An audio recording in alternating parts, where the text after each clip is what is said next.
and welcome back to another edition of Metcalf's Movie Journal. This is the show where I do quick reviews for the movies that I watch, give them a score out of 10, and then add them to my list. So let's see what movie we're reviewing today.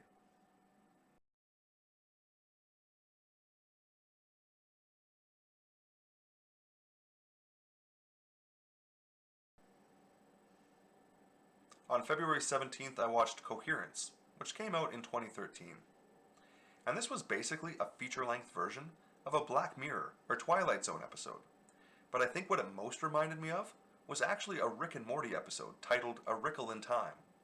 This movie definitely wants to appear more complicated than it is, and on the surface, it can seem like a fairly complicated concept to grasp. But if you've heard of and understand the multiverse theory, you won't have any trouble understanding this movie. It's a neat idea for a movie though, and pretty well executed here, with each minor decision the group makes creating an alternate universe for each possibility. The cause of all this craziness is a comet passing especially close to Earth, and conveniently just above the house where our dinner party occurs. The thing that I really liked about this movie was the complete lack of a main character. It was all about the group as a whole, and while each individual character of course had their own unique way of dealing with things, no one character ever seemed safe because of their main character status. It's always a thorn in my side when movies like this, centered around a group either competing against each other or trying to survive together, when they include such an obvious main character like that, because it makes the ending so predictable. Considering the fact that there were 8 guests at this dinner party, it's impressive that only one ends up feeling a little underwritten. But even he still has enough dialogue to feel like a real person. It's gotta be difficult to juggle that many characters, especially all sitting in one room together, trying to explain enough of each of their backstories, all while they very believably deal with this beyond believable situation.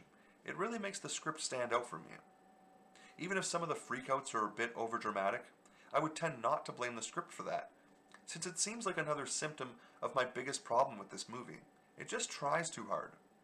There were a lot of weird close-up shots of people's hands, intentionally blurry faces, way too much dramatic intense string music playing through almost every scene, and even a way too cliche ghost story, so heavy with foreshadowing that even if you can't guess the ending being set up, you can clearly still tell that that's what's happening.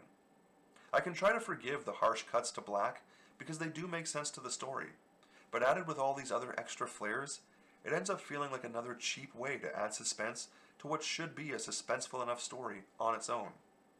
I feel silly trying to critique a director because it's easily the aspect of filmmaking that I understand the least, but it just seems to me like less would have been more here. I would have been so much happier with this one overall if it had stuck to each character having an equal importance to the story, but there's a huge shift with almost no time left in this one, where it suddenly sees one character become the center of it all. Once that shift happened, I was pretty angry with how it played out from there. I hate it when movies like this can't follow their own clearly established in-movie rules. I'm totally fine with all the craziness that occurs up to this point, because it's all explained by the super weird meteor passing so close. But this movie couldn't help itself in wanting to add that one final twist at the end.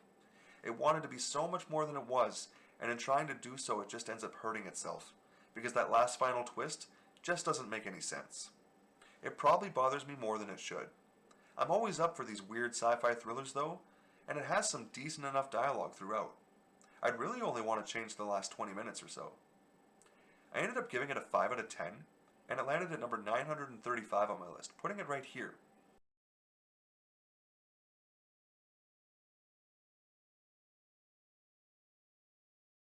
In between The Perfect Storm and Buried. And as always, thanks for watching. Thanks for watching another edition of Metcalf's Movie Journal. Be sure to click like and subscribe for new videos every week. And if you have a movie that you really want me to watch, be sure to drop me a comment.